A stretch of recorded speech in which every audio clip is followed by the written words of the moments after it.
शिवसेनेत आमदार विनोद घोसाळकर यांच्याकडून महिला नगरसेविकांच्या होत असलेल्या छळवादानं आता गंभीर वळण घेतलंय।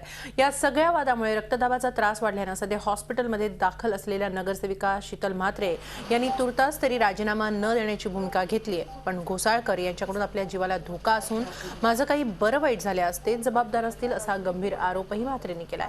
या प्रकरणाची चौकशी करण्याची गरज युवा सेनेचे अध्यक्ष आदित्य ठाकरे यांनी व्यक्त केली आहे। तर दुसरीकडे शिवसेना नेत्या नीलम गोऱ्हे यांनी आज सकाळी शीतल म्हात्रेंची रुग्णालयात जाऊन भेट घेतली।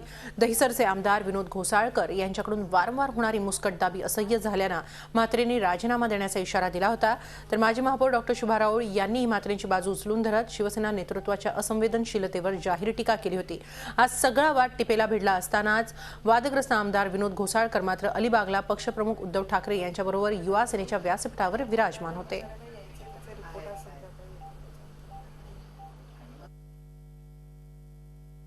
निर्णय काय होतो ते बघू नये तर मला वाटत नाही की माझी मनस्थिती आहे की या व्यक्तीच्या अंडर मी काम करावे। माझी मनस्थिती आहे असं मला वाटतं। त्यांचा अंक चालते उद्धवजींच्या शब्दाला मान देऊन मी थांबली आहे, पण मला माहीत नाही मी किती दिवस थांबू शकतो। या व्यक्तीवरच्या अंडर मी काम करू शकत नाही ही तर माझी भूमिका आहे।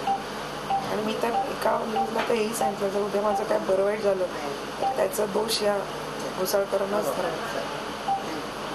पण उद्याही मी बाहेर पडले तर हा माझ्यावर हल्ला करू शकतो, काही करू शकतो, मी सांगूही शकतो मी नाही केलं, मला माहीत नाही कोण केलं।